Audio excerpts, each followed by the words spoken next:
Hello everyone. कैसे हैं आप सब? उम्मीद करता हूँ आप बहुत अच्छे होंगे। तो जैसे आपको स्क्रीन पे दिख रहा है, आज एक important series exam point of view से शुरू कर रहा हूँ। एंशंट हिस्ट्री, जो आप हिस्ट्री का पार्ट होता है किसी भी एग्ज़ाम में, ख़ासकर JK SSB के एग्ज़ाम्स में या और भी UPSC या PSCs के एग्ज़ाम में हिस्ट्री एक इम्पॉर्टेंट सेक्शन होता है आपका। चाहे आप UGC नेट की बात करें या और UPSC या PSC स्टेट लेवल एग्ज़ामिनेशंस की बात करें, तो हिस्ट्री एक इम्पॉर्टेंट सेक्शन होता है, एक इम्पॉर्टेंट वेटेज होती है हिस्ट्री की। ठीक है, तो आज हम यही सीरीज़ लेके आए हैं। लेक्चर 1 होगा आज एंशंट हिस्ट्री का, डिटेल में पढ़ेंगे और आगे भी इसके 2-3 लेक्चर और आएंगे एंशंट हिस्ट्री का। सो एंशंट हिस्ट्री बेसिकली थोड़ा सा डिफ़िकल्ट होता है याद रखना चीज़ें, लेकिन पढ़ना है। और अगर एंशंट हिस्ट्री नहीं पढ़ेंगे तो आगे वाला भी थोड़ा फिर डिफ़िकल्ट होता है। तो एंशंट हिस्ट्री को थोड़ा डिटेल में पढ़ेंगे, इससे क्वेश्चंस आ जाते हैं एग्ज़ाम में, इसीलिए पढ़ना ज़रूरी है, छोड़ना नहीं है कुछ भी। कोई रिस्क ले नहीं सकते हैं। एग्ज़ाम देने के लिए जा रहे हैं तो प्रिपेयर होके जाएं, अच्छी प्रिपरेशन होगी एग्ज़ामिनेशन की, तभी मार्क्स आएंगे, तभी आंसर कॉन्फिडेंटली मार्क कर सकते हैं।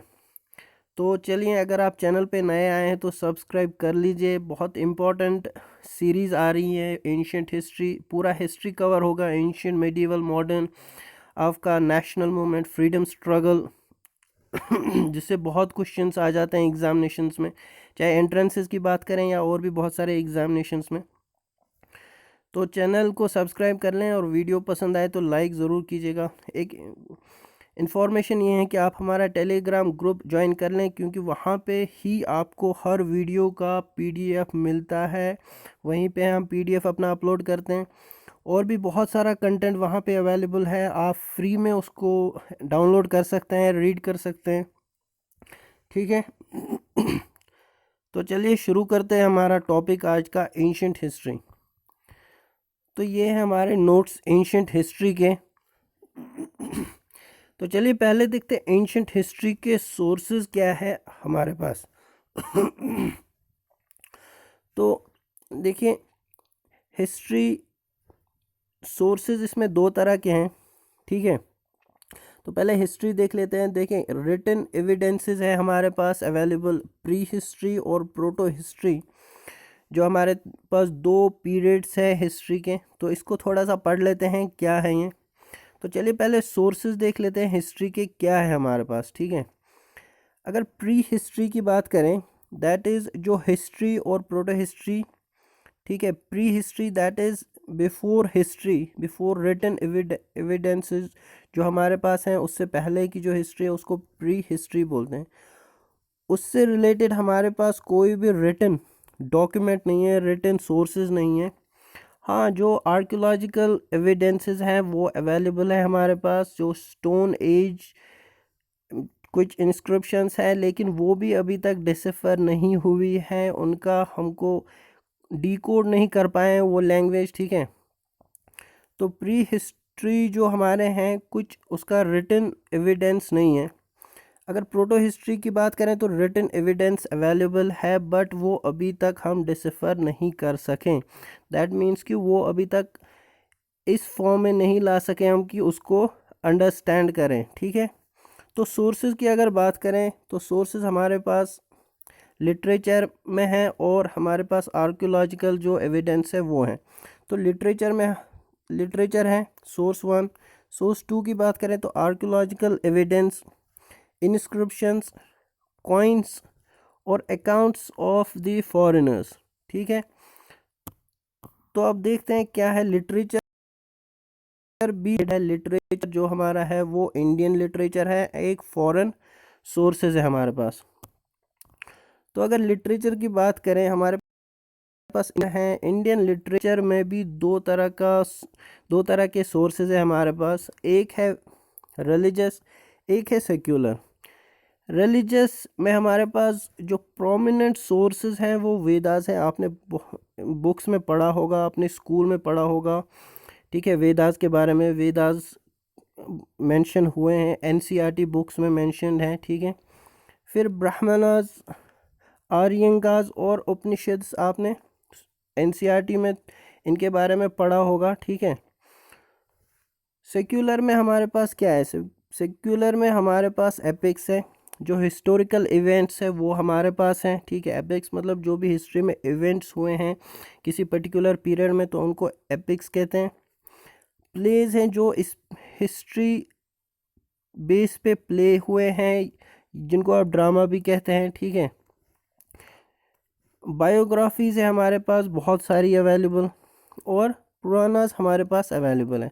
तो ये हैं सोर्सेज इंडियन लिटरेचर के, जिसमें हमारे पास दो सेक्शंस में डिवाइड है, रिलीजियस एंड सेक्युलर। तो वहीं पे अगर फॉरेन सोर्सेज की बात करें तो इम्पोर्टेंट है, बहुत इम्पोर्टेंट है फॉरेन सोर्सेज। इसमें हमारे पास दो सोर्सेज हैं, ग्रीक और चाइनीज़ के। तो ग्रीक और चाइनीज़ इसीलिए हैं क्योंकि इन्होंने बहुत ट्रैवल किया है इंडिया। अगर ग्रीक्स की बात करें तो आपने ज़रूर पढ़ा होगा मैगेंथीज, जो एनसीईआरटी बुक्स में बहुत मेंशन्ड है, ठीक है। ये dominant source of history provide करता है हमारे इंडियन हिस्ट्री के लिए, ठीक है। वहीं पे अगर चाइनीज़ की बात करें तो प्रोमिनेंट ह्यून संग प्रोमिनेंट है, तो इनके बारे में देख लेते हैं अभी। तो ये हमारे पास सोर्सेज हैं जो लिटरेचर में है, एक इंडियन है एक फॉरेन है। तो आपको याद रखने की चीज़ इसमें बहुत इम्पॉर्टेंट है कि वेदास के बारे में, ठीक है। और फॉरेन जो सोर्सेज हैं उनमें से कौन कौन से हैं? ग्रीक और चाइनीज़ हैं। तो ग्रीक में कौन कौन से हैं, इनको पहला वाला आपको बहुत इम्पॉर्टेंट याद रखना है, ये एग्ज़ाम में बहुत बार आया है, मैगेंथीज का। वहीं पे अगर चाइनीज़ की बात करें तो ये आपको नाम से आप मार्क कर सकते हैं आंसर, लेकिन पता होना बहुत ज़रूरी है। फाहीन एक है, ह्यूनसंग एक है और टी सिंग एक है, ठीक है। तो तीन है हमारे पास चाइनीज़ से। तो अगर इंडियन लिटरेचर की बात करें तो इंडियन लिटरेचर में जो वेदास हैं वो भी चार वेदास हैं। तो पहला हमारे पास ऋग्वेदा है, जो जिसको अगर ट्रांसलेट किया जाए तो it means priors of God, ठीक है। Samaveda songs, first book of music. अगर आपको एग्ज़ाम में आए, ये बहुत इंपॉर्टेंट पॉइंट है, फर्स्ट बुक ऑफ म्यूज़िक कौन सी है, तो आप आंसर मार्क करेंगे सामवेदा, ठीक है। Yajurveda ritual processes. तो जो यजुर्वेदा है, ठीक है, जो रिलीजियस टेक्स्ट है, थर्ड आपका इसमें आपका रिचुअल प्रोसेस दिया है कि जो रिचुअल्स होते हैं वो कैसे होते हैं, उनका प्रोसेस क्या है। फोर्थ है आपका अर्थवा वेदा, ठीक है, नॉट रिटन बाय आर्यंस। इसकी ये बुक ऑन मैजिक्स है, लेकिन इसमें इम्पोर्टेंट पॉइंट ये है कि ये आर्यंस ने नहीं लिखी है। आर्यंस को हम आगे पढ़ेंगे डिटेल में। तो और भी बहुत सारे जो सोर्सेज है वो है ब्राह्मणास, एक्सप्लेनेशंस ऑफ वेदास, ठीक है। ब्राह्मणास क्या, वेदास की एक्सप्लेनेशन है। आर्यंकास फॉरेस्ट बुक है ये। वही उपनिषद्स मेटाफिजिकल बुक है। Puranas stories of Kings. Epic में आपको बहुत इम्पोर्टेंट दो है, रामायण और महाभारत, आपने सुना होगा, ठीक है। एनसीईआरटी बुक्स में भी दिया हुआ है इनके बारे में। और प्लेज हैं, और प्लेज में डोमिनेंट प्ले कौन सा है, वो है कालिदास के प्लेज, ठीक है। तो फॉरेन लिटरेचर की अगर बात करें, हमारे पास बुक्स हैं, ऑर्थर्स हैं, और इनका सब्जेक्ट क्या रहा है तो वो दिया है यहाँ पे बहुत इम्पोर्टेंट। और पहला अगर देखें तो वो है मैगेंथीज, इन्होंने लिखी है बुक इंडिका। ये एग्ज़ाम में आया भी है, ये बहुत इंपॉर्टेंट है, इसको नोट डाउन कर ले। और वहीं पे सब्जेक्ट अगर देखें तो इन्होंने लिखा है कि वैल्यूबल इंफॉर्मेशन और admin and socio economic conditions of Mauryas. तो मौर्याज की जो मौर्य किंगडम था उसका सोशो इकोनॉमिक कंडीशंस और एडमिनिस्ट्रेटिव जो एडमिनिस्ट्रेशन थी उसके बारे में इस बुक इंडिका बुक में लिखा है। और इंडिका बुक लिखी है आपने मैगेंथीज ने। पॉटलेमनी ने, ये भी ग्रीस से हैं, ज्योग्राफी ऑफ इंडिया, ठीक है, ज्योग्राफिकल ट्रीटाइज, बहुत बड़ी बुक है ज्योग्राफी पे। वही प्लेनी ने लिखी है बुक नॉट नातुराकस हिस्टोरिया एक बुक है, इम्पोर्टेंट बुक है। अकाउंट्स, इसमें क्या लिखा है, इस पे ट्रेड के बारे में लिखा है और जो रिलेशंस है between Rome and India 1st century AD, तो ये इसमें दिया है। इम्पोर्टेंट आपको याद रखना है बुक्स एंड इनके ऑथर्स, बाकी आपको ज़रूरी नहीं है, सिर्फ आपको चाइनीज़ का जो फाहिन है इनको रिकॉर्ड्स ऑफ बुद्धिस्ट सेंचुरीज, ये इम्पोर्टेंट है।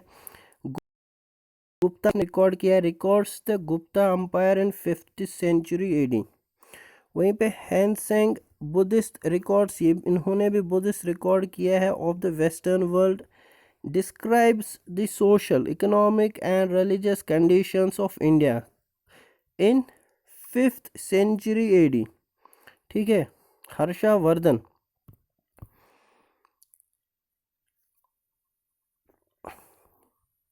तो इम्पोर्टेंट यहाँ पे अब आर्कियोलॉजिकल एविडेंस जो हमने पहले बताया क्या क्या है हमारे पास, तो हमारे पास टूल्स हैं बहुत सारे।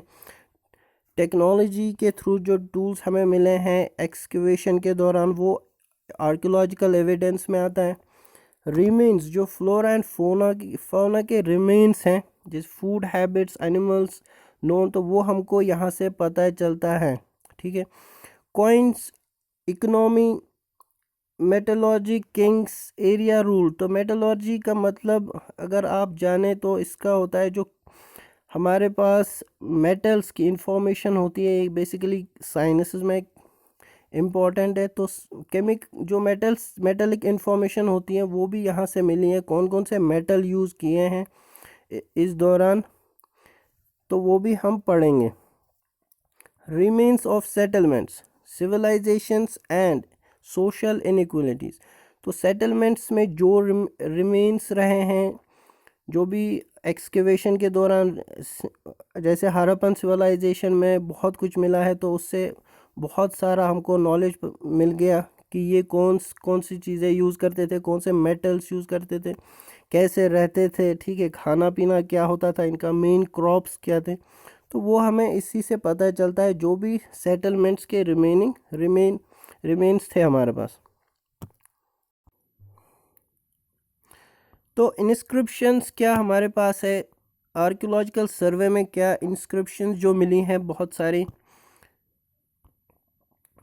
इंस्क्रिप्शन जो रिटन इंफॉर्मेशन बहुत जगह मिलती हैं, कहीं स्टोन्स पे मिलती हैं, या कहीं जो टेम्पल्स इनकी जो सेटलमेंट्स थे उसमें बहुत सारा कॉइन्स मिली है, उन पे रिटन इंफॉर्मेशन है, तो उन इंस्क्रिप्शंस उनको बोलते हैं। तो उसमें दिया हुआ है कि मतलब अम्पायर कितना बड़ा था, extend of empire, administrative system है, तो ये भी इंस्क्रिप्शन से पता चलता है। Laws related to land laws क्या थे उस टाइम पे, ये भी इंस्क्रिप्शन से हमें पता चलता है। और क्या पता चलता है, तो टाइम पीरियड कौन से टाइम में थे, तो ये भी हमें पता चलता है इंस्क्रिप्शन से। लैंग्वेज इम्पोर्टेंट, लैंग्वेज और स्क्रिप्ट, जाहिर से बात है इंस्क्रिप्शन से तो किसी लैंग्वेज में लिखा होगा, तो ये भी हमें पता चलता है कि कौन सी लैंग्वेज यूज़ की है।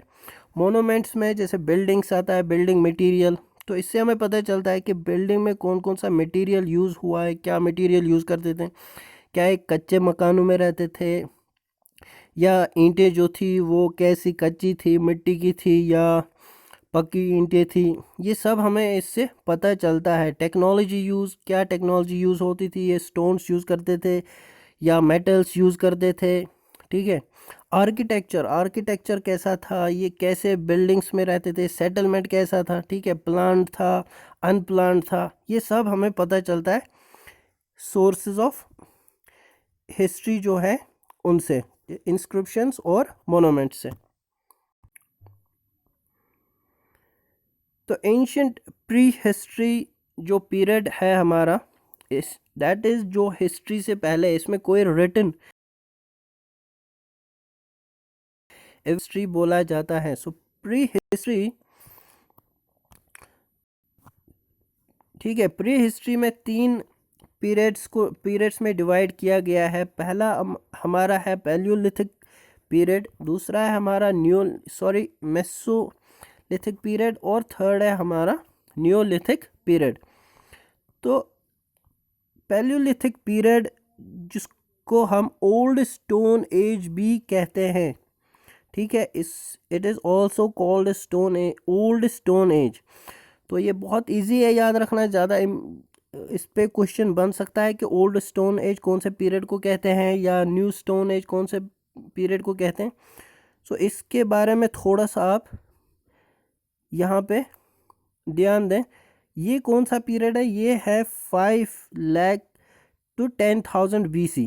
तो ये बहुत पीरियड जिसमें ओल्ड जो स्टोन्स ही सिर्फ यूज़ होते थे और वो भी प्रिसाइज स्टोन्स, जो इंस्ट्रूमेंट थे, टूल्स थे, वो यूज़ नहीं होते थे, ऐसे ही वो यूज़ होते थे क्योंकि स्टोन से ही उनको पूरा बनाया जाता था, ठीक है। इसमें था पेलेस्टोसीन पीरियड भी इसको कहते हैं। क्वार्टज़ाइट मैन। तो इसको क्यों क्वार्टज़ाइट मैन कहते हैं, क्योंकि इंडिया में इसके बारे में जब पता चला कि सिर्फ स्टोन यूज़ होते थे, क्वार्टज़ाइट स्टोन का नाम है, स्टोन को कहते हैं, तो इसीलिए इंडिया में इसको क्वार्टज़ाइट मैन भी कहते हैं। इस एज को, पैलियोलिथिक एज को क्वार्टज़ाइट मैन भी कहा जाता है। That is in India. और इसमें क्या है, लार्ज स्टोन टूल्स। मैंने पहले ही बोला स्टोन से ही काम होता था, तो स्टोन से इतना शार्पनेस नहीं होती, प्रिसाइजनेस नहीं होती, तो वो लार्ज स्टोन टूल्स ही यूज़ करते थे, ठीक है। नेक्स्ट अगर देखें तो मेसोलिथिक पीरियड जो हमारा है, जिसको हम माइक्रोलिथिक भी कहते हैं, ये ओल्ड स्टोन एज से आगे का है, तो लेटर स्टोन एज पीरियड इसको कहते हैं, जो 10,000 BC से लेके 4,000 BC तक का पीरियड है। 10,000 BC से लेके 4,000 BC तक later stone age, mesolithic period. इसमें क्या होता था, इसमें फिशिंग स्टार्ट हो गई और स्मॉल स्टोन टूल्स, और जो टूल्स थे इनके पास वो भी थोड़े छोटे हो गए और थोड़ा शार्पनेस उनमें भी आ गई, और फिशिंग इन्होंने स्टार्ट किया। नियोलिथिक पीरियड की बात करें तो इसको that is new stone age, ठीक है। ये कब से हैं, तो ये है आपका 6,000 to 1,000 BC का पीरियड। तो इसमें क्या हुआ, इसमें इम्पॉर्टेंट चीज़ है कि इसमें लाइफ जो थे, इससे पहले ये नोमैड्स थे, दैट्स के एक जगह से मूव करते थे दूसरी जगह में। तो यहाँ लाइफ सेटल्ड हो गई, एग्रीकल्चर पे थोड़ा सा काम हो गया, एनिमल डोमेस्टिकेशन भी हो गई, और जो टूल्स थे वो पॉलिश टूल्स थे, पोट्री यूज़ की गई, और विलेजेस भी बन गए। इसमें जो मोस्ट इम्पॉर्टेंट चीज़ याद रखने की है वो है जो विलेज अभी हमारे पास है इस पीरियड का, तो वो उसका नाम है मेहरगढ़, ठीक है। मेहरगढ़ जो 6,000 BC फर्स्ट विलेज के नाम से भी इसको बोलते हैं, ठीक है, मेहरगढ़। ये आगे हम और देखेंगे इसके बारे में, आगे और डिटेल है, ये कहाँ पे है। तो ये फर्स्ट विलेज है जो हमारे पास अभी मिला है रिसेंटली। नेक्स्ट की बात करें अगर, तो पैलियोलिथिक पीरियड के बारे में जानते हैं, इनके, ठीक है, इनके कैरेक्टरिस्टिक्स के बारे में, कैसा पीरियड था। तो earliest palaeolithic man lived on hunting, जैसे मैंने पहले ही बताया, ये hunting and food gathering people थे, ठीक है। The nature of stone tools also varied according to climate. जो स्टोन टूल्स थे इनका भी नेचर वेरी करता था अकॉर्डिंग टू क्लाइमेट के अकॉर्डिंग ये भी टूल्स बदलते थे। दैट मीन्स सर्दियों में कुछ होता था, गर्मियों में कुछ होता था, क्योंकि एनिमल्स इन पे अटैक करते थे, वाइल्ड जो एनिमल्स थे, ठीक है, उनसे बचने के लिए भी टूल्स वेरी करते थे। Not knowing how to grow his food, तो जो लोग थे, पीपल थे, इनको नहीं पता था कि इनको फूड कैसे बनेगा, कैसे फूड ग्रो करेंगे, कोई इंफॉर्मेशन इसके बारे में नहीं थी। तो जो भी अवेलेबल उस टाइम नेचुरली मिलता था, वाइल्ड मिलता था, वो ये खाते और पीते थे। जैसे फिश, फ्रूट्स कहीं पे मिले तो ये खाते थे, बर्ड्स और रॉ एनिमल्स खाते थे ये, इनको क्योंकि आग का भी कुछ आइडिया नहीं था, फायर इस टाइम पे इन्वेंट नहीं हुआ था। The people were wanderers and move from place to place, तो एक जगह से दूसरी जगह जाने वाले लोग थे, हंटिंग और गैदरिंग, जहाँ पे उनको हंटिंग का ये मिलेगा, ठीक है, कुछ एनिमल, तो ये वहाँ पे पहुँच जाते थे। और जब भी क्लाइमेट चेंज होता था तो ये मूव करते थे एक जगह से दूसरी जगह। They took refuge under the rocks in caves and hollow tree trunks. तो ये कहाँ रहते थे? ये केव्स और जो ट्री ट्रंक्स होते हैं उनमें ये रहा करते थे, क्योंकि कोई सेटल लाइफ नहीं थी। कुछ फैक्ट्स है यहाँ पे याद रखने के, बहुत ज़रूरी एग्जाम पॉइंट ऑफ व्यू से। तो पैलियोलिथिक जो culture of India developed in कौन से पीरियड में? तो इसको पीरियड कहते हैं प्लेस्टोसीन पीरियड। इसमें इम्पोर्टेंट जो अथॉरिटी है, जो राइटर्स हैं, वो है रॉबर्ट ब्रूस फूट।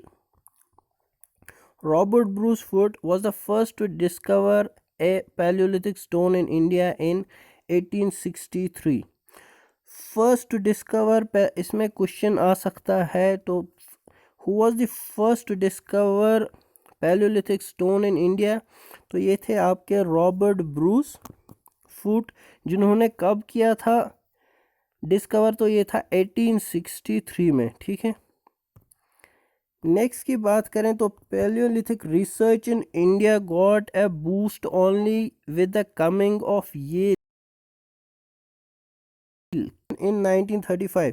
तो 1935 येल से एक एक्सपेडिशन जो यहाँ पे हुआ था, इंडिया में आए थे येल कैम्ब्रिज एक्सपीडिशन के नाम से इन 35 में। दैट मीन्स कि रिसेंटली है, कुछ ज़्यादा पहले का नहीं है। इसको लीड किया था किसने?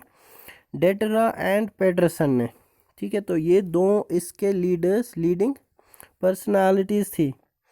The tools were usually made of hard rock, ठीक, एक जो पत्थर होता है बहुत हार्ड होता है वो, तो उसको कहते हैं क्वार्ट्जाइट, ठीक है, जो मैंने पहले भी बताया। इसीलिए इंडिया में जो पैलियोलिथिक पीरियड है, इसीलिए उसको क्वार्ट्जाइट मैन भी कहा जाता है। And therefore the Palaeolithic man in India is also called quartzite man, ठीक है।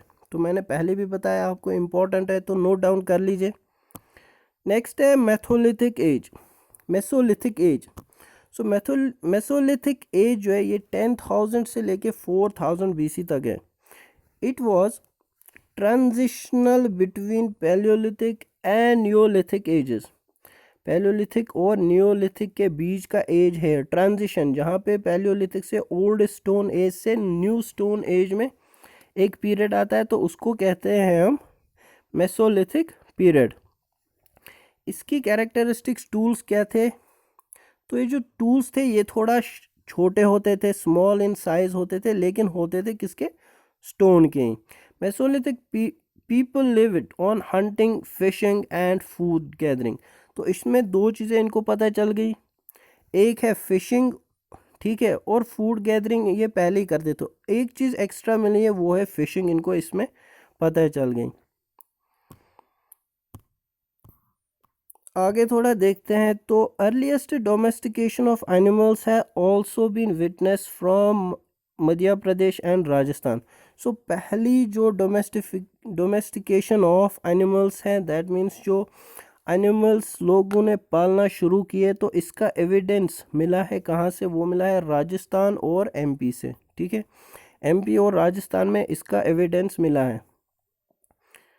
नियोलिथिक एज की बात अगर करें, नियोलिथिक एज या that is new stone age 6,000 to 1,000 BC तक का। इट वॉज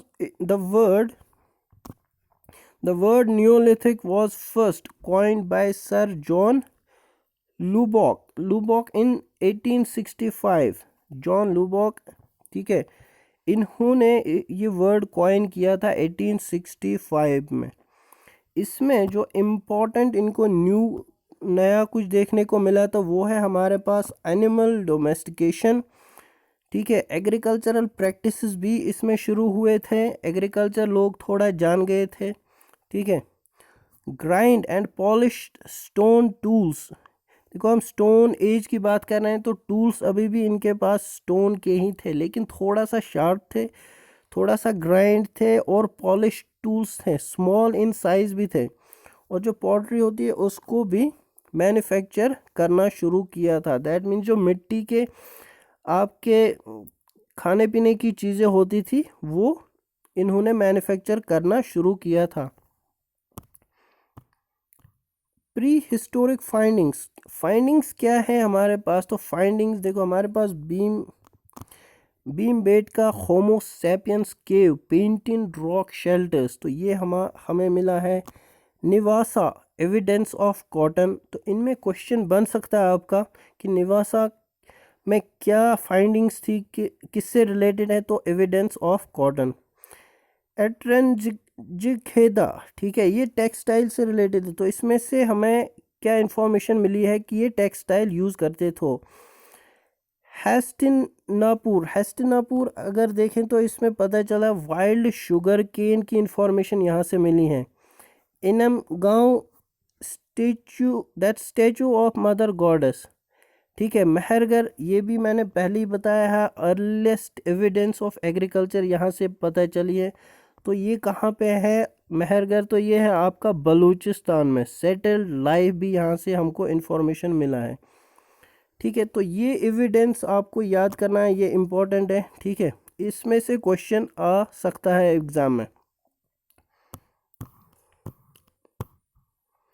एंशिएंट सिविलाइजेशन, तो ancient civilisation that is Indus civilisation, ये भी एंशिएंट हिस्ट्री में ही एक पीरियड है। तो नेम फर्स्ट साइट एक्सकेवेटेड, जो पहली साइट एक्सकेवेट हुई थी, पहली साइट जो डिस्कवर की गई थी वो थी हड़प्पा, ठीक है। इंडस वैली सिविलाइजेशन में जिसको डिस्कवर किया था किसने? आपके दयाराम सहानी ने। कब किया था? ये किया था 1921 में। 1921 डेट याद रखें, नाम याद रखना बहुत ज़रूरी है, ठीक है। पहली साइट थी ये जो डिस्कवर की गई थी। Because most of its settlements are found in the valley of Indus river. तो इंडस वैली इंडस सिविलाइजेशन क्यों कहा जाता है? तो बिकॉज लोग जो थे ये इंडस वैली इंडस रिवर के बैंक्स पे ही रहते थे। तो पानी, because of the availability of water, ठीक है। तो जोग्राफिकल एरिया अगर देखा जाए कहाँ कहाँ थे, तो ये फ्लोरिश्ड बिटवीन 2500 to 1500 भी फ्लोरिश हुआ। बट 20 यहाँ की 2200 to 1800 was it's mature time, और फिर ये इसके बाद डिक्लाइन हो गया। इट कवर्ड, कौन सा पीरियड कवर किया इसने? तो ये था आपका प्रेजेंट डे पाकिस्तान, क्योंकि मोस्ट ऑफ द हड़प्पन और मोहनजोदारो जो है वो इस वक्त पाकिस्तान में लाई करता है, ठीक है। It covered the present Pakistan and north western part of India. तो यहाँ पे आपको दिया है कहाँ कहाँ थे, तो मंडा JNK में है, यहाँ पे मेरठ भी हड़प्पा में आता है, ठीक है। ये इनका जोग्राफिकल एक्सटेंट था। फीचर्स क्या थे हड़प्पन सिविलाइजेशन के? आपने बहुत सुना होगा, हड़प्पन सिविलाइजेशन सेटल थे, वहाँ पे अर्बन लाइफ थी, प्लांट सिटीज़ थी, तो ये आपने बहुत सुना होगा, बहुत पढ़ा भी होगा NCERT की बुक्स में। तो फीचर्स की बात करें तो ये अर्बन सिविलाइजेशन थे, दैट मीन्स जो लोग रहते थे वो डेवलप्ड थे, अर्बनाइज थे, सिटीज़ अर्बनाइज थी, प्लांट सिटीज़ थी, ट्रेड होता था यहाँ पे, फॉरेन ट्रेड, ठीक है। दूसरे जो मुल्क थे उस टाइम, दूसरी जो सिविलाइजेशंस थी, दूसरे जो गांव थे या किंगडम्स थे जो भी थे, वहाँ पे ट्रेड होता था, क्रॉस बॉर्डर ट्रेड होता था। क्राफ्ट स्पेशलाइजेशन, दैट मीन्स कि क्राफ्ट्स में भी स्पेशलाइजेशंस थी, ठीक है। ये क्राफ्ट्स भी बनाया करते थे। सिटीज़ जो थी वो प्लांट सिटीज़ थी, लोग लिटरेट भी थे, पढ़े लिखे थे। Boustrophedon and pictographic script around 4400 alphabets, तो 400 अल्फ़ाबेट्स थे इस टाइम पे इनकी जो राइटिंग थी। बोस्ट्रोफिडॉन का मतलब होता है जो राइटिंग्स इनकी थी वो थी लेफ्ट, राइट टू लेफ्ट। सो ये लेफ्ट से, जैसे हम लिखते हैं अभी लेफ्ट टू राइट, ठीक है, इनकी राइट से लेके लेफ्ट की तरफ ये चलते थे। दैट मीन्स जो पेज के राइट से शुरू होते थे, फिर लेफ़्ट में चलते थे और वहीं पे नीचे उतर के फिर लेफ़्ट से राइट जाते थे। कोई भी लाइन टू लाइन ये ऐसा नहीं करते थे कि लाइन जो है वो स्टार्ट होनी चाहिए लेफ़्ट से। जैसे उर्दू आपका लेफ़्ट से शुरू होता है, ठीक है, सॉरी राइट से शुरू होता है, इंग्लिश लेफ़्ट से शुरू होता है। तो यहाँ पे ऐसा नहीं था। जहाँ पे लाइन ख़त्म होती थी तो ये वहीं से नेक्स्ट लाइन शुरू करते थे। दैट इज़ कॉल्ड बोस्ट्रोफिडोन, ठीक है। तो कितने अल्फ़ाबेट्स अवेलेबल थे? तो 400 अल्फ़ाबेट्स। आज हमारे पास सिर्फ 26 अल्फ़ाबेट्स हैं इंग्लिश में। फीचर्स ऑफ अर्बन सिविलाइजेशन, तो ये थे हमारे टोटल जो फीचर्स थे हड़प्पन सिविलाइजेशन के। अब हम थोड़ा सा अर्बन सिविलाइजेशन के इसके फीचर्स देखते हैं। तो यहाँ पे थी हमारे पास प्लांट सिटीज़ बहुत प्लांट थी यहाँ पे। यूनिफॉर्मिटी थी प्लान्स, ठीक है, uniform in planning of cities जो बनाई गई थी उसमें यूनिफॉर्मिटी थी। दैट मीन्स कि जो अर्बन सिटीज़ थी उसमें ड्रेनेज का था, उसमें रोड्स प्लांट थे, बिल्डिंग्स, सब कुछ प्लांट सिटीज़ थी यहाँ पे, ठीक है। बड़ी बड़ी बिल्डिंग्स थी यहाँ पे। कवर्ड ड्रेनेज था, जो ड्रेनेज सिस्टम भी यहाँ पे था, इस पीरियड में था हड़प्पन सिविलाइजेशन में। यूज़ ऑफ बर्नड रॉक्स को मजबूत करने के लिए उनको जलाया जाता था, बर्न किया जाता था। तो वो भी इंफॉर्मेशन हमें यहाँ से मिली है। प्रेजेंस ऑफ इंडस्ट्रीज़ का प्रेजेंस भी मिला है। दैट मीन्स इंडस्ट्रीज़ अगर आज जैसे आज इंडस्ट्रीज़ होती हैं वैसे नहीं होती, जाहिर सी बात है। तो उस टाइम की इंडस्ट्रीज़ वही स्टोन, कॉपर और गोल्ड से रिलेटेड थी, जो ये टूल्स बनाते थे, ठीक है। इंटरनल एंड एक्सटर्नल ट्रेड, तो ट्रेड पहले भी मैंने बताया, ये ट्रेड यहाँ पे होता था, क्रॉस बॉर्डर ट्रेड होता था। तो ट्रेड की एविडेंस भी मिली थी।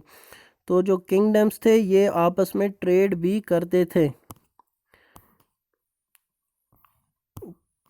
डिक्लाइन ऑफ इंडस वैली, ये आपको इतना ज़रूरी नहीं है, लेकिन डिक्लाइन के बहुत से रीजंस है।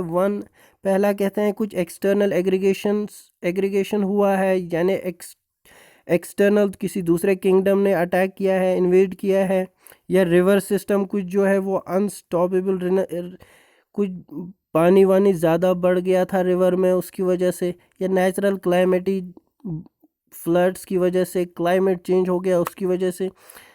मोस्ट इम्पॉर्टेंट है कि कहते हैं कि आर्यंस जब आ गए तो आर्यन इन्वेजन की वजह से इसका डिक्लाइन हो गया। कुछ लोग कहते हैं अर्थक्वेक, ड्राइनेस ऑफ रिवर सूख गया इसकी वजह से, इकोलॉजिकल इम्बैलेंस, लेकिन कोई भी डिफाइंड नहीं है। ये सारे रीज़न हो सकते हैं। इकोनॉमी की अगर बात करें तो इकोनॉमी हम इस टाइम की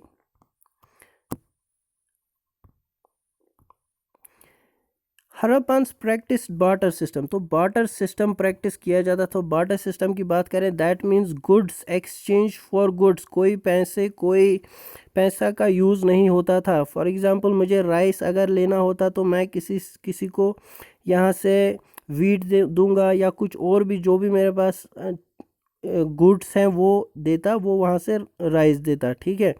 कुछ ऐसे एग्जिस्टेंस में कोई करेंसी नहीं थी, तो बार्टर सिस्टम यूज़ होता था।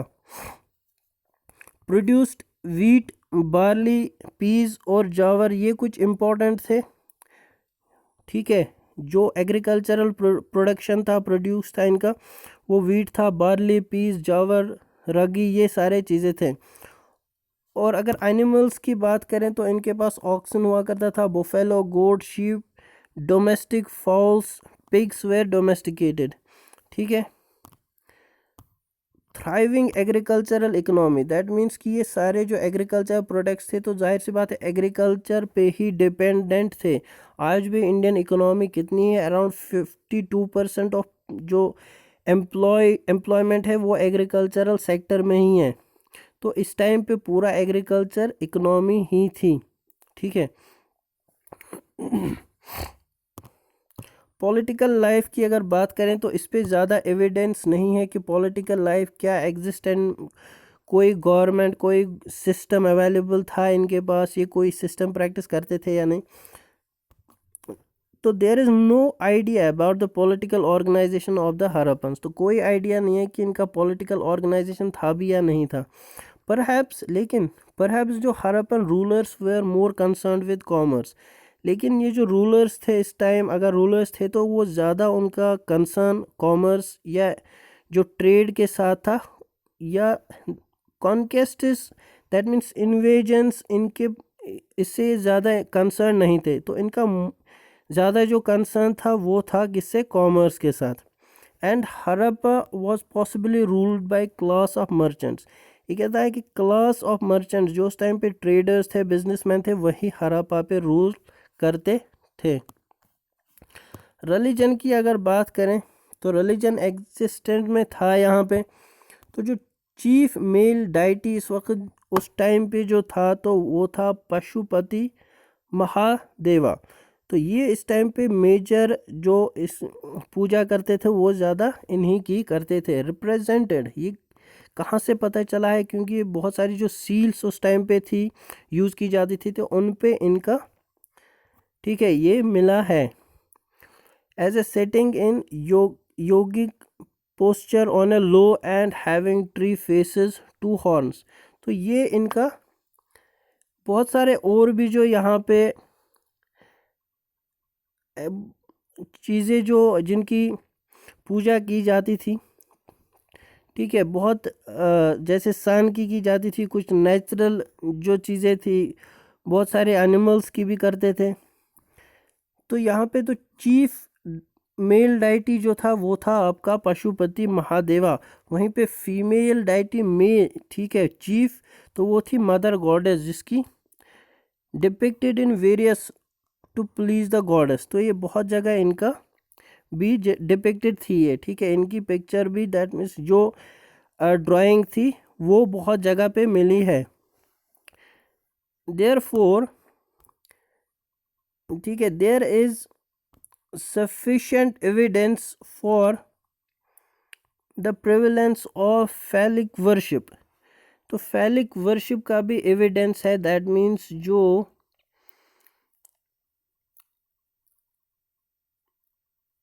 ठीक है, phallic worship की अगर बात करें तो worship ये होता है जो रिप्रोडक्टिव पावर थी उसकी भी ये वर्शिप करते थे, ठीक है। न्यूमरस स्टोन सिंबल्स, ये बहुत जगह न्यूमरस स्टोन्स पे या कहीं पे सिंबल था वहाँ पे मिला है। The worship of fire is proved by the discovery of fire altars at Lothal, Kalibangan and Harappa. तो वर्शिप ऑफ फायर जो मैंने पहले ही बताया आपको, आग की, फायर की पूजा करते थे, तो ये कहाँ पे मिला है, जैसे फायर अल्तार्स मिले हैं बहुत जगह पे, लोथल पे मिले हैं, कालीबंगन पे मिले हैं, हरप्पा पे मिले हैं। तो ये जो फायर अल्तार्स होते थे ये क्या होते थे, ये एक पॉट होता था बड़ा, जिस पे ये सेक्रीफाइस भी करते थे, ठीक है, और उसकी पूजा भी करते थे, या सेक्रीफाइस होता था तो उसको बर्न भी इसी पे करते थे ताकि ये पूजा करें। इंडस पीपल,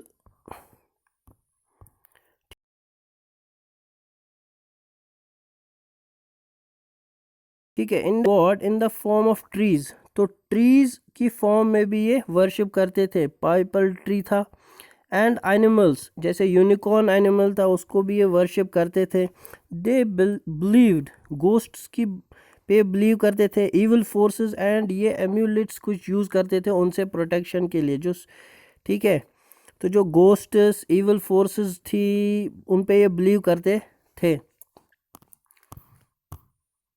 तो यहाँ पे अगर बात करें तो कहाँ पे है ये, अगर आज की बात करें तो हमारा हड़प्पा जो है 1921 में डिस्कवर हो गया, और किसने इसको डिस्कवर किया, तो ये आपको बहुत इम्पोर्टेंट याद रखना है, ये है दयाराम सहनी ने। तो ये कहाँ पे, अगर प्रेजेंट डे की बात करें तो ये है पंजाब, प्रेजेंट डे पाकिस्तान। तो मैंने पहले ही बताया आपका मोहनजोदारो और हड़प्पा आपका मोस्टली पाकिस्तान में लाई करता है। तो फीचर्स पहले हम डिस्कस कर चुके हैं, प्लांट सिटीज़ थी, ठीक है, 6 ग्रैनरीज थी, एविडेंस ऑफ कॉफिन बरियल, ये बिल्कुल आपको इम्पोर्टेंट नहीं है, आपको बस 3 चीज़ें याद रखनी है कि कौन एक्सकेवेटर कौन था और ईयर ऑफ एक्सकेवेशन क्या था और अभी कहाँ पे ये है। मोहनजोदारो की बात करें तो 1922 में आर.डी. बैनर्जी, ठीक है, तो ये भी कहाँ पे अभी ये है इंडस, बैंक ऑफ इंडस, जो कि है आपका अभी पाकिस्तान में, ठीक है। चनुदारू ये भी रिसेंटली 1931 में एन गोपाल मजुमदार मैकरे मजुमदार और मैकरे थे, इन्होंने इसको डिस्कवर किया था। तो ये कहाँ पे सिचुएटेड है, ये है आपका सिंध, बैंक्स ऑफ इंडस, ठीक है। वहीं पे कालीबंगन सिचुएटेड कहाँ पे, तो ये है आपका राजस्थान में, और ये किसने डिस्कवर किया था, तो ए घोष और 1953 में, दैट मीन्स रिसेंट डिस्कवरी है। Dholavira 1985 RS. Bisht discover excavator situated in Gujarat में है, तो बहुत रिसेंट है 1985 टू 90 का। Lothal 1953 S N. Rao situated in Gujarat, ठीक है, on the Bhogava river near gulf of Cambay. Vedic age ये भी बहुत इंपॉर्टेंट है, इसमें से क्वेश्चन आ जाते हैं एग्जाम में। ये है आपका आर्यंस केम फ्रॉम, तो पहला जो इसमें है वो है कि आर्यंस कहाँ से आए। तो इसमें बहुत कोई यूनिफॉर्म डेफिनेशन नहीं है, कोई यूनिफॉर्म इसमें आइडिया नहीं है कि कहाँ से आए। बहुत से जो राइटर्स हैं उन्होंने बताया है कि उन्होंने अलग अलग बताया है, ठीक है। तो पहले जो दयानंद सरस्वती है वो तिब्बत की बात, आर्कटिक रीजन बीजी तिलक, और वहीं पे मैक्स मिलर तो वो कहते हैं सेंट्रल एशिया से। तो कोई यूनिफॉर्मिटी नहीं है, लेकिन ये आपको याद रखना है, Tibet Dayanand Saraswati, Arctic region B G Tilak और Max Muller Central Asia. Important इसमें ये है कि this is proved by some Aryan names mentioned in the Kassite inscriptions of 1600 BC, ठीक है, and Mitanni inscriptions of the 14th century BC found in Iraq.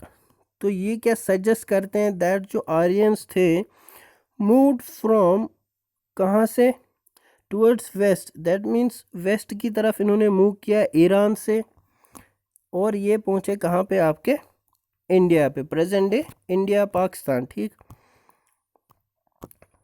Aryans are the original inhabitants of Central Asia, तो original inhabitants Aryans कहाँ के हैं, तो ये हैं Central Asia से। They arrived in India around 500 BC, तो 1500 BC में ये इंडिया में आ गए। लेकिन इस पे कोई यूनिफॉर्म जो है क्लियर कट अभी डेफिनेशन नहीं है, कोई यूनिफॉर्मिटी नहीं है, ये ऑन गोइंग डिबेट है। लेकिन एक बिलीव करते हैं मोस्टली कि 1500 BC में आर्यंस इंडिया आ गए।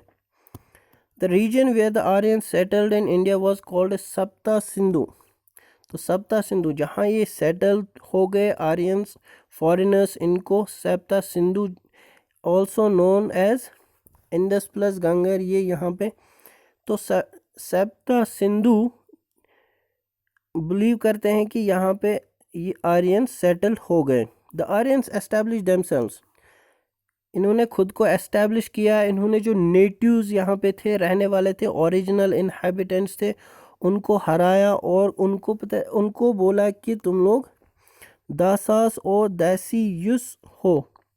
ये आगे आपको पता चलेगा कि इनका मतलब क्या है।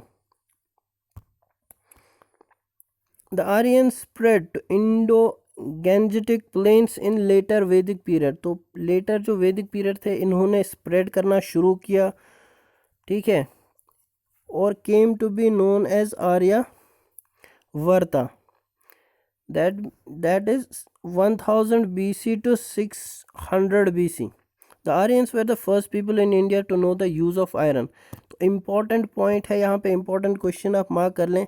Aryans were the first people to know the use of iron, iron को यूज़ करना पहले जो लोग थे वो आर्यंस ही थे।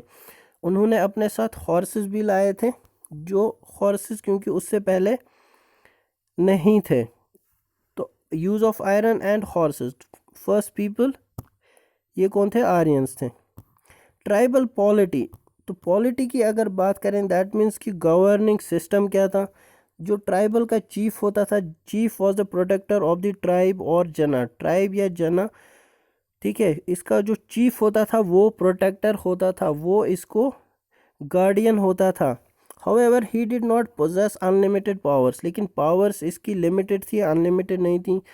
For he had recon with the tribal assemblies, इस टाइम पे असेंबलीज भी जो आजकल हमारा पार्लियामेंट है, पार्लियामेंट या कुछ स्टेट्स में जो असेंबली होती है, पार्लियामेंट में लोअर हाउस अपर हाउस होता है आपका, वैसे ही इस टाइम पे भी असेंबलीज थी, जैसे सभा था, समिति थी, विधाता था, गाना था। तो ये वर द ट्राइबल असेंबलीज। तो ये 4 ट्राइबल असेंबलीज उस टाइम पे होती थी। ऑफ दीज विधाता वॉज द ओल्डेस्ट, जो विधाता असेंबली थी वो सबसे ओल्डेस्ट थी। These assemblies exercise deliberative military and religious functions. तो फंक्शंस क्या होते थे, ये काम क्या इन असेंबलीज का होता था? ये डेलिब्रेटिव दैट मीन्स डिस्कशन करते थे, ठीक है, किस पे? मिलिट्री रिलीजियस फंक्शंस के पे। The two most important assemblies were the Sabha and Samiti. जो मोस्ट इम्पॉर्टेंट असेंबलीज जो थी वो थी आपकी सभा और समिति। Samiti was general in nature and less exclusive than Sabha, ठीक है। समिति जो थी वो जनरल थी, लेकिन दोनों बहुत इम्पॉर्टेंट थी और बहुत मेजर असेंबलीज थी, सभा एंड समिति, ठीक है। सबसे इम्पॉर्टेंट बात यहाँ पे है, वुमेन अटेंडेड सभा एंड विधाता इन ऋग्वेदिक टाइम्स। जो ऋग्वेदिक टाइम्स थे उसमें वुमेन अटेंड करती थी मीटिंग्स, किसकी? सभा और विधाता की।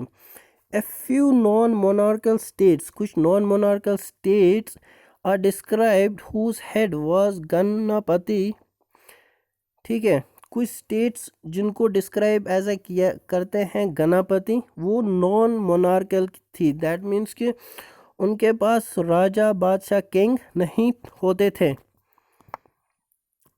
तो जो बहुत सारे नाम हमें मिले हैं, रिवर्स जो मिले हैं, ठीक है, मेंशन ऑफ रिवर्स,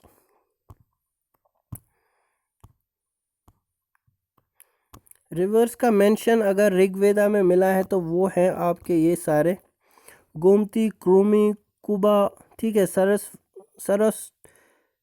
सुवस्तु, ठीक है। ये आपको इम्पोर्टेंट याद है, ये एग्ज़ाम पॉइंट ऑफ व्यू से इम्पोर्टेंट है, इनका नाम आप याद कर लें। गोमती आज जो न्यू नेम है वो है गोमल, क्रूमी, कुरम, ठीक है। वहीं पे आसिकनी तो ये चिनाब रिवर है। वित्तास्ता तो ये है आपका जहलम रिवर, ठीक है। सतलुज, वहीं पे इंडस, सिंधु इसको बोला जाता था तब। Socio economic life in Rig वैदिक पीरियड, तो सोशियो लाइफ जो क्या थी, तो थी tribal organisations. Kinship was the basis of social structure, ठीक है। किनशिप दैट मीन्स जो किनशिप जो फैमिली से रिलेटेड या आपका जो ख़ानदान उस टाइम पे होता था, वैसे ज़्यादा बेसिस था किसका? सोशल स्ट्रक्चर का। तो social structure was based on kinships. People gave their primary loyalty, ठीक है। ये पीपल जो है वो लॉयल होते थे, वफादार होते थे किसके? अपने ट्राइब के, विच वाज कॉल्ड जना। ट्राइब को क्या बोला जाता था? तो वो था जना। और लोग जो होते थे लॉयल होते थे अपने ट्राइब के साथ। द टर्म फॉर फैमिली को बोला जाता था कुला, इज मेंशन्ड रेयरली इन ऋग्वेदा। तो ये बहुत मेंशन है बट रेयरली मेंशन है, ठीक है। स्टेटस ऑफ वुमेन क्या होता था? The institution of marriage was established, marriage institutions establish थे, ठीक है। All the symbols of primitive practices survived. Primitive practices देखो आज भी बहुत सारी जो प्रैक्टिसेस होती है मैरिज से रिलेटेड यहाँ पे, जिनको रिसेंटली हम इविल प्रैक्टिसेस भी कहते हैं, जो हमारे सोशल रिफॉर्मर्स थे उन्होंने बहुत काम किया है वो हटाने के लिए। तो या इस टाइम भी बहुत सारे जो प्रैक्टिसेस थे, प्रिमिटिव प्रैक्टिसेस, वो सरवाइव कर रहे थे। लेकिन इंस्टीट्यूशन ऑफ मैरिज, जो मैरिज सिस्टम था, वो एस्टेब्लिश हुआ था। दैट मीन्स मैरिजेस, शादियाँ हो रही थी इसमें। Of levirate and widow remarriage in the Rigveda. तो इसमें हमें और भी रीमैरिज भी मिला है, रीमैरिज का भी प्रैक्टिस होता था।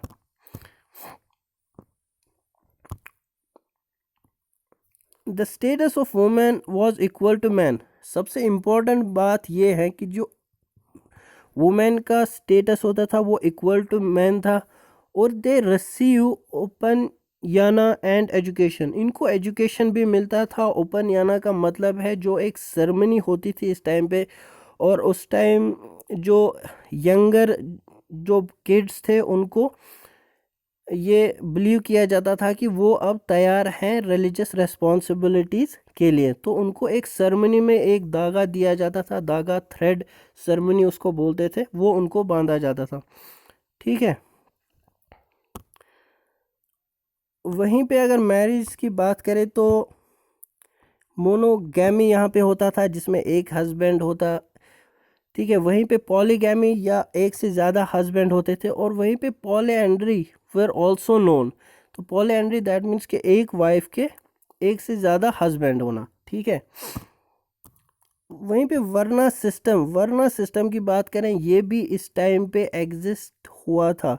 Varna system was the term used for colour and it seems that the Aryans were fair and the indigenous habitants were dark in complexion। तो जो वर्ना सिस्टम है इसमें क्या, ये इस टाइम पे यूज़ होता था फॉर कलर के लिए। ठीक है।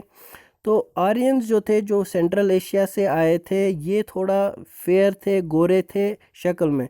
और इन्होंने ये टर्म यूज़ किया किन के लिए, जो यहाँ ओरिजिनल जो थे उस टाइम पे हड़प्पा इंडस वैली सिविलाइजेशन के, क्योंकि वो थोड़ा सा कलर जो डार्क था उनका, ब्राउन इन कलर थे। तो उनके लिए एक टर्म यूज़ की इन्होंने, जो जिसको आज बोलते हैं शूद्रा या अनटचेबल्स। तो इन्होंने इनको क्या बोला था, Dasas and Dasyus who were conquered by the Aryans. ठीक है। दासस और दासयुस जो ओरिजिनली यहाँ के थे, इनको हराया था, इन्वेड किया, तो ठीक है, कॉन्कर किया था आर्यंस, और इन्हीं के लिए ये टर्म्स यूज़ की थी। और इनको एज अ ट्रीट क्या किया था, treat as a slaves, they were treat as a slaves and Shudras. ठीक है।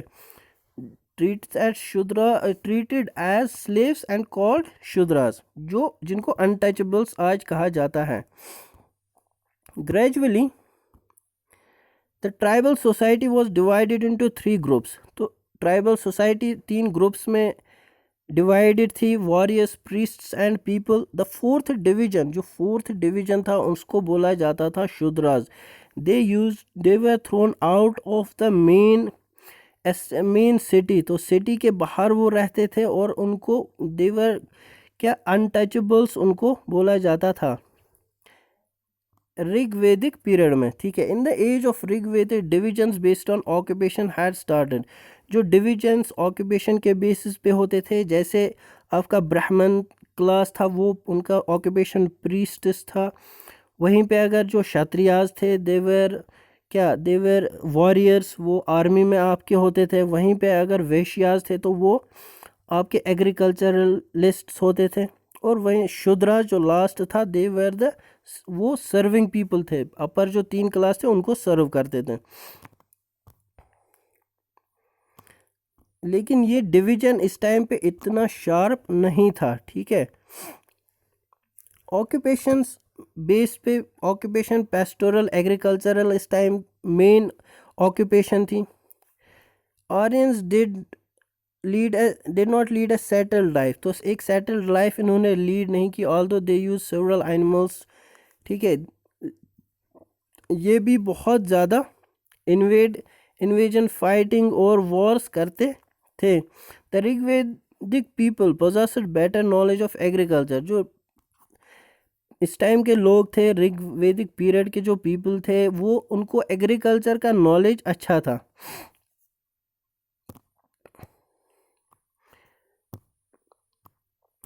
द टर्म आयस यूज्ड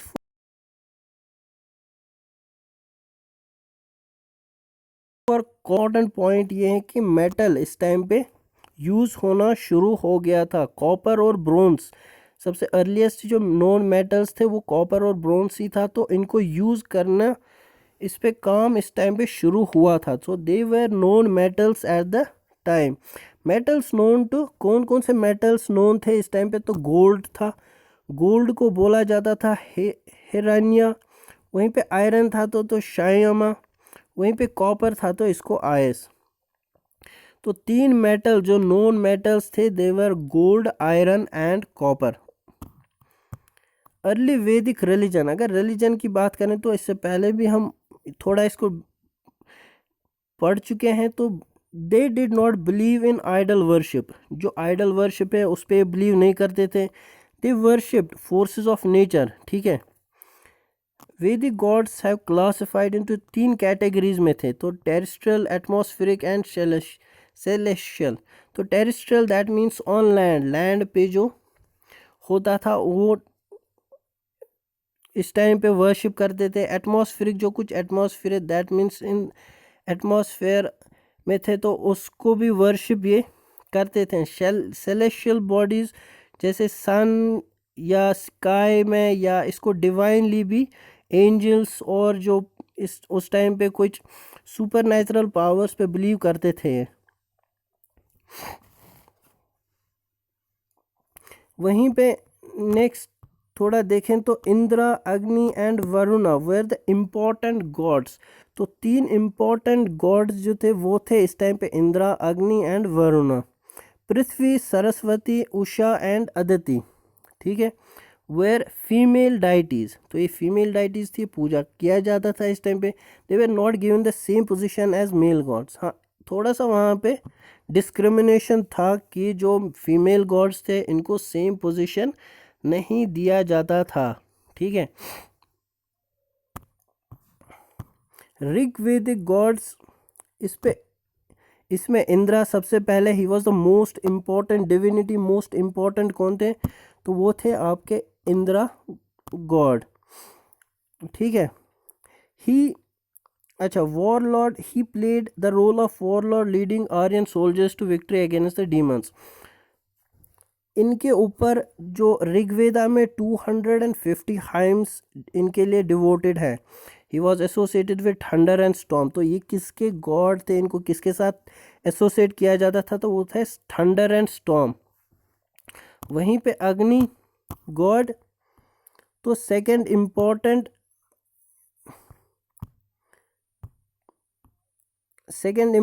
डिविनिटी थी अग्नि। तो he was intermediary between God and man. तो इनके ऊपर ऋग्वेदा में 200 हाइम्स लिखी, डिवोट की गई हैं। नेक्स्ट है Varuna, he was upholder of cosmic order और नेचुरल ऑर्डर। सो एक सस्टेनर, या ही पर्सोनिफाइड वाटर, तो ये वाटर पर्सोनिफाई करते थे। Soma, god of plants. Yama, guardian of the world of dead. तो जो डेड दुनिया थी, मुर्दा दुनिया थी, उनके गार्डियन कौन थे? तो वो थे यमा गॉड,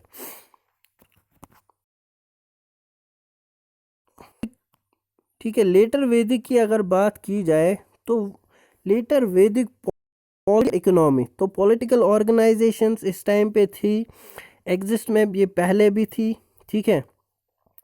तो विधाता कंप्लीटली, एक इम्पॉर्टेंट पॉइंट ये है कि जो विधाता सबसे ओल्डेस्ट जो असेंबली थी, इससे पहले हमने पढ़ा है, वो यहाँ पे डिसअपियर हो गई, वो ख़त्म हो गई थी, ठीक है। Sabha and Samiti continue to hold the ground. लेकिन सभा और समिति जो इम्पोर्टेंट असेंबलीज पहले भी थी वो यहाँ पे ज़रूर एग्जिस्ट में थी, लेकिन इनका कैरेक्टर थोड़ा चेंज हो गया था।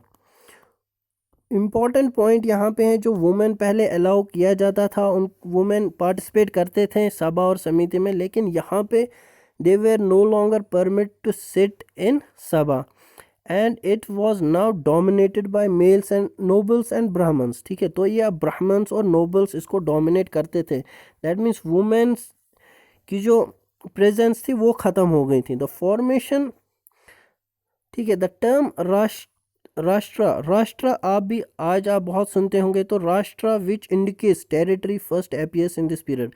तो राष्ट्र जो टर्म है वो इस पीरियड से रिलेटेड है। यहाँ से वो इस टर्म का एविडेंस मिलता है कि ये इस पीरियड में शुरू हुआ था। किंग्स बहुत सारे सैक्रिफाइसेस परफॉर्म करते थे, ठीक है, जैसे Rajasuya sacrifice which was suppose to confer supreme power to him, ठीक है, किंग को इससे बहुत पावर मिलती थी। ही परफॉर्म्ड अश्वमेधा भी एक important unquestioned control which meet unquestioned control over an area in which the royal house ran uninterrupted. तो दो सैक्रिफाइस बहुत इम्पॉर्टेंट है। राजा सूर्या जो किंग को बहुत पावर देता था, और वो एक अश्वमेधा जो सैक्रिफाइस परफॉर्म करते थे वो किंग को अनक्वेश्चनड बहुत, मतलब इतनी पावर देता था कि उस पर क्वेश्चन नहीं किया जाता था।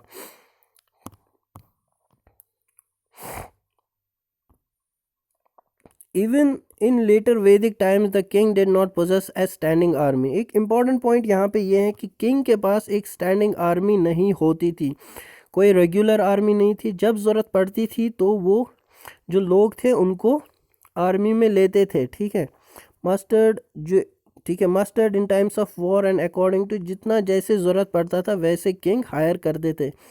The king had to eat. एक अगर कभी किंग जो वॉर में जीतते थे तो एक रिचुअल होता था सक्सेस ऑफ वॉर। जब वॉर में वो सक्सेसफुली वापस आते थे तो किंग क्या करते थे, एक रिचुअल होता था जिसमें किंग लोगों के साथ एक ही प्लेट में खाया करते थे। ऑफिशियल्स की बात करें, यहाँ पे कुछ ऑफिशियल्स दिए हैं, ऑफिशियल्स के नेम्स दिए हैं क्या क्या थे। तो जो पुरोहिता था वो चीफ प्रीस्ट होता था। सिनानी सुप्रीम कमांडर ऑफ आर्मी था। यह आपको इम्पोर्टेंट है, थोड़े से पूरे आपको ज़रूरी याद नहीं रखने की ज़रूरत है, ठीक है, तो इनको थोड़ा सा आप देख लीजिएगा। यह आपको पीडीएफ में प्रोवाइड करूँगा टेलीग्राम ग्रुप पे। ऑक्यूपेशंस की बात की जाए तो आर्यंस जब यहाँ आए, क्योंकि वो आर्यंस भी settle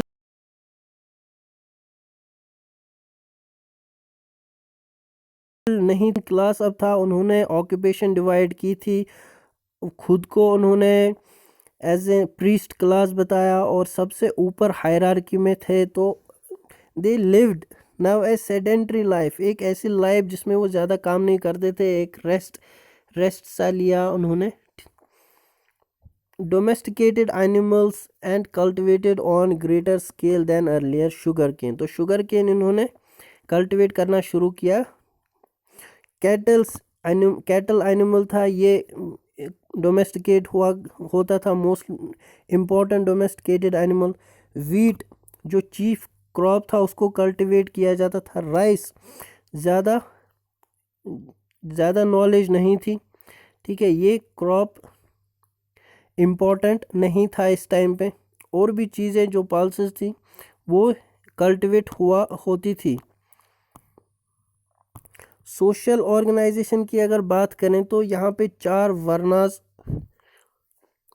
called the Brahmins, 4 वर्नास exist हुए थे, जिनका इससे पहले भी हमने थोड़ा पढ़ा है।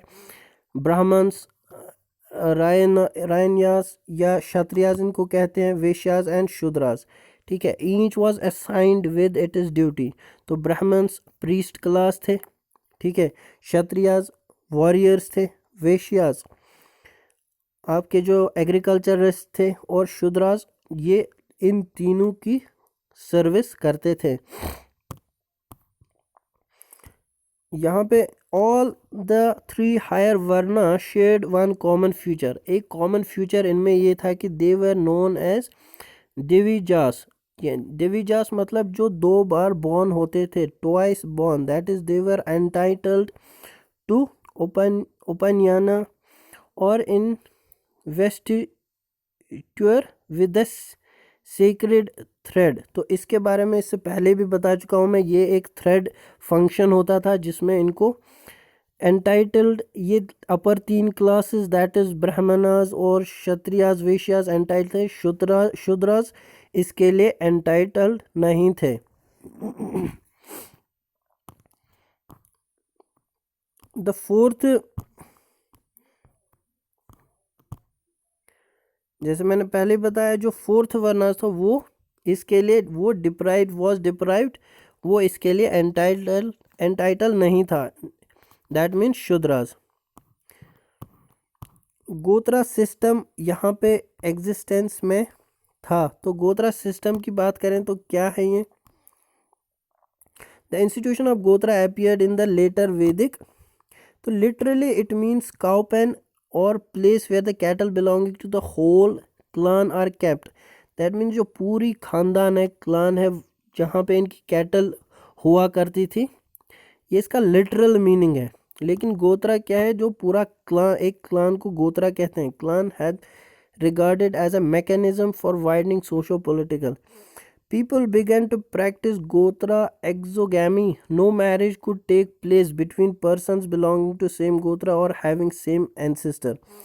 तो एक बैन लगाया गया था जिसमें persons belonging from same, ठीक है, कोई गोत्रा से थे तो उनको अलाउ नहीं होता था मैरिज में, उनको ज़रूरी किसी और ख़ानदान में शादी करनी होती थी। आश्रमा सिस्टम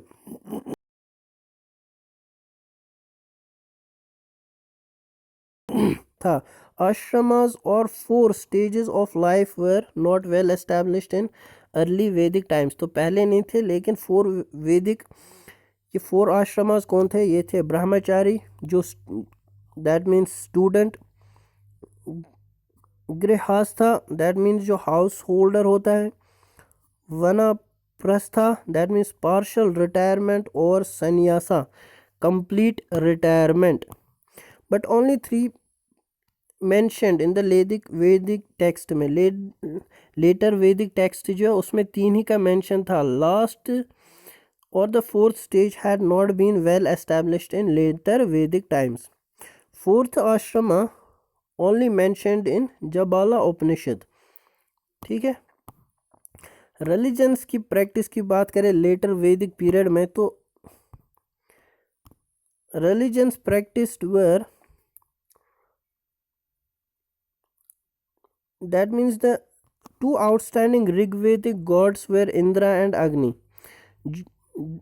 ठीक है। ऋग्वेदिक टाइम्स में इंद्रा एंड अग्नि were the 2 important gods, lost their former importance, जो इसकी पहले इम्पोर्टेंस दिया करते थे ये थोड़ी कम हो गई।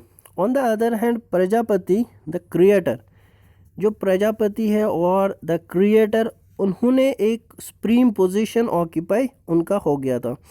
Rudra the God of animals became important in leather वैदिक टाइम्स, रुद्रा जो गॉड थे किसके?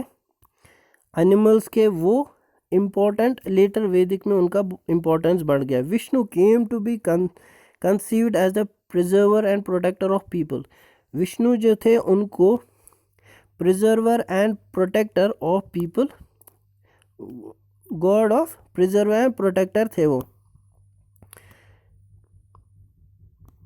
इम्पोर्टेंट फीमेल डाइटीज जो थी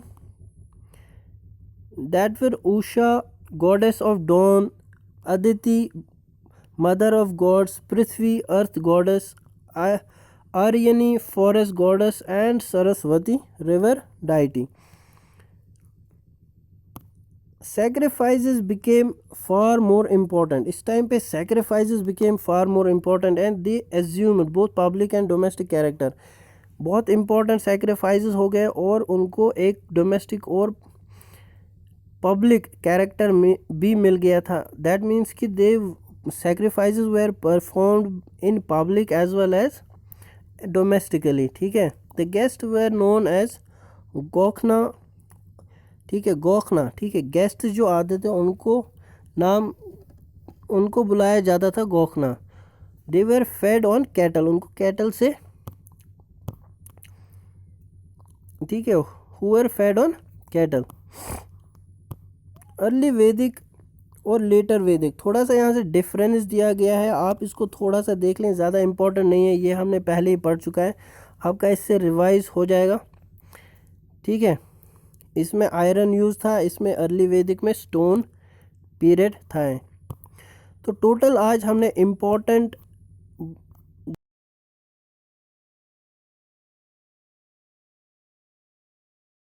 जो है तो शायद 2-3 वीडियोस और बनेंगे इस पूरे कंप्लीट चैप्टर पे हम। ठीक है, तो एंशंट हिस्ट्री का आज लेक्चर 1 था, कंप्लीट हो गया। हमने बहुत सारा डिस्कस किया है, बहुत लंबा वीडियो रह गया है ये। तो अगर वीडियो पसंद आ गई तो लाइक ज़रूर करें, तो चैनल के साथ बने रहिए क्योंकि और 2-3 वीडियोस हम लेके आएंगे। काफ़ी इंपॉर्टेंट वीडियोस है, इससे आपको बहुत इन्फॉर्मेशन मिलेगी। और कोई भी अगर क्वेश्चन आपको एग्ज़ाम में आएगा तो आप इसको आंसर मार्क ईज़िली कर सकते हैं। ये थोड़ा सा टर्म्स डिफ़िकल्ट है याद रखना, लेकिन अगर एमसीक्यूज़ के पॉइंट ऑफ व्यू से देखें तो वहाँ पे अगर आपको थोड़ा सा भी आइडिया होगा आप आंसर मार्क कर सकते हैं। और चैनल हमारा टेलीग्राम ग्रुप हमारा ज्वाइन कर लें आप, वहाँ पे इसका पीडीएफ आपको मिल जाएगा और भी बहुत सारा पीडीएफ आपको प्रोवाइड किया जाएगा वहाँ पे। तो ये था हमारा आज का lecture 1 ancient history. Next few days में लेके आता हूँ आपके लिए सेकंड लेक्चर एंशंट हिस्ट्री का, तो स्टे ट्यून।